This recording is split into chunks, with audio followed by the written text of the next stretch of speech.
Son las 9:51, estamos en Nada Está Dicho, y antes de darle la palabra al doctor José Tello del Instituto Peruano de Derecho Electoral, quiero hacer saber que hemos recibido hace unos instantes un comunicado de la Universidad Cayetano Heredia que hace saber, por intermedio de su consejo universitario, que el doctor Germán Málaga ha sido suspendido de sus funciones como investigador principal del ensayo clínico de la vacuna de Sinopharm.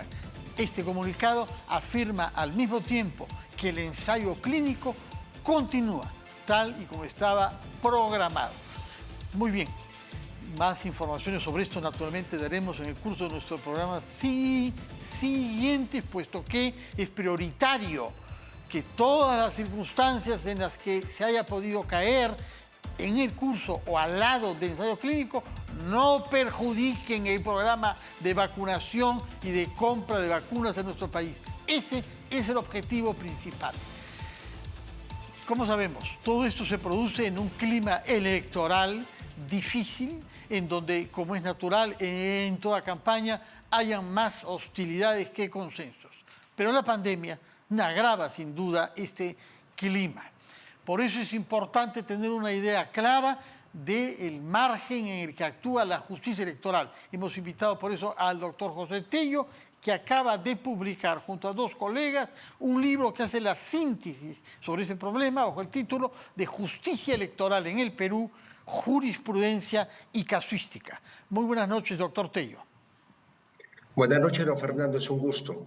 ¿Cómo caracterizaría usted el panorama de la justicia electoral en el Perú? Es decir, la actuación de los jurados electorales, tanto los especiales como el nacional, en momentos en que hay muchos ciudadanos y muchos partidos que se quejan de un exceso de reglamentarismo que causa que el día de hoy no se sabe ni siquiera si el número uno, por ahora, en las intenciones de voto, George Forsyth, podrá mantener o no su candidatura presidencial?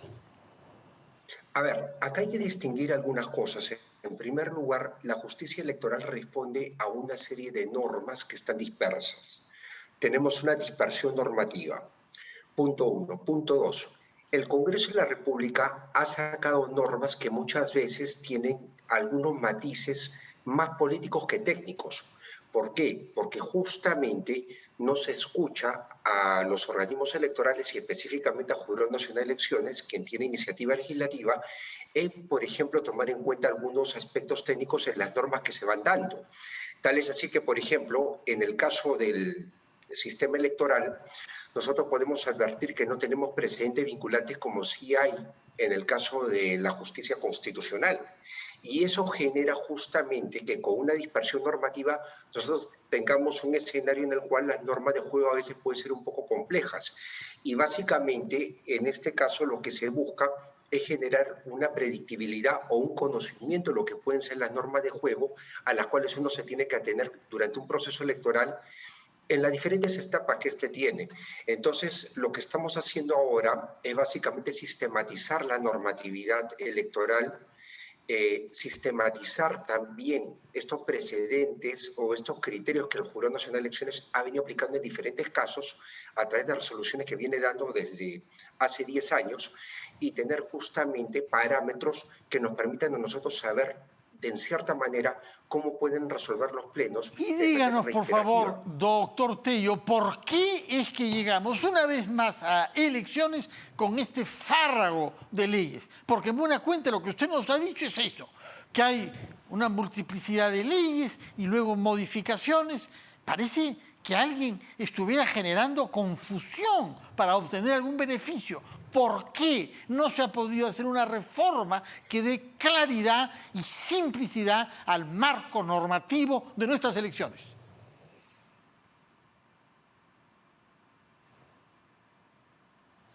¿Me oye usted? Normas electorales. Porque quienes hacen leyes sí. son justamente los... Sí, lo escucho. ¿Cuál es la respuesta? Le decía que justamente... Sí, le decía que justamente quienes hacen las leyes, es decir, en el Parlamento, los congresistas, son los principales interesados en que esta situación se produzca. ¿Por qué? ¿Cuál es el beneficio que esto aporta? Vea usted que el APRA ha sido retirado, El señor Forsyth quizá va a ser el caso mañana. Decisión sobre Vizcarra ha producido críticas y escándalos. El partido Todos por el Perú no puede postular tales y cuales listas, la del PPC.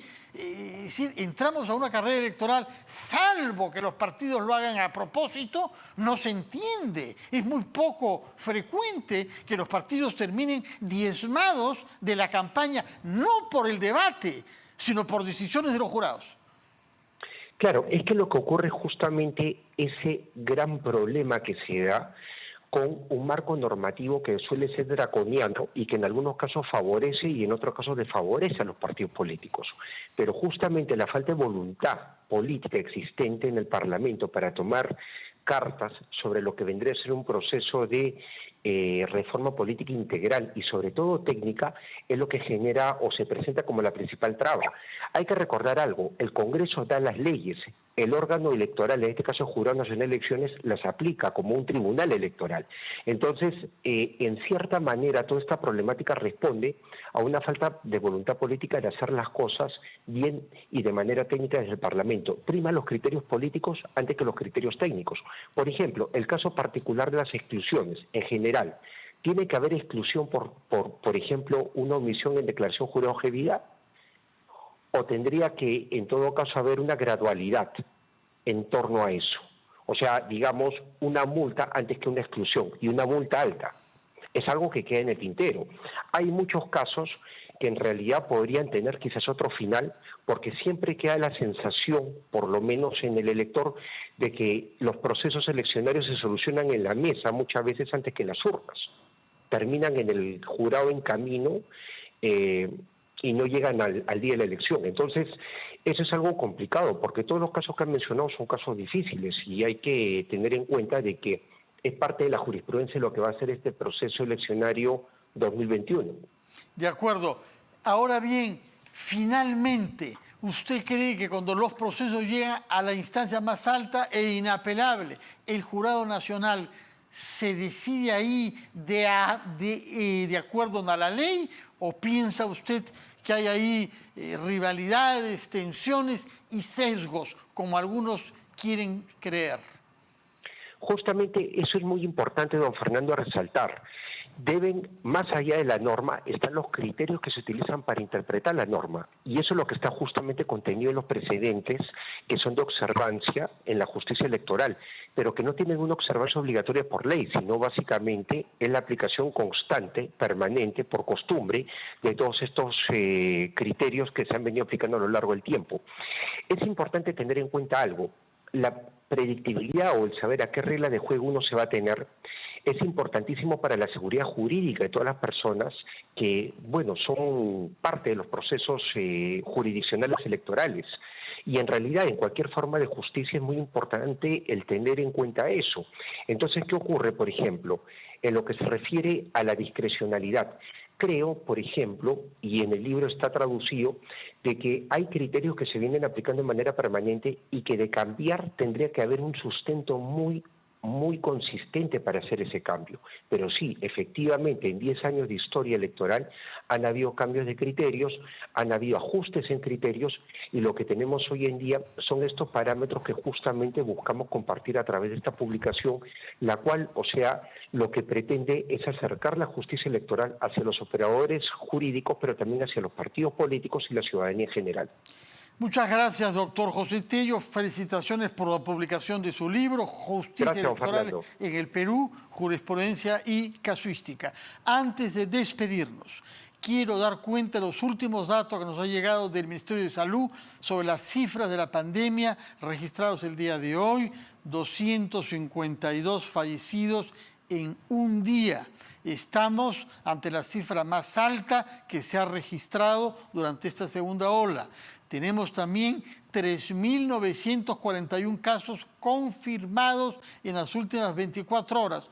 Una única conclusión, una única manera de actuar frente a esto: protegernos, quedándonos en nuestras casas, evitando las aglomeraciones, utilizando siempre las mascarillas y lavándonos las manos.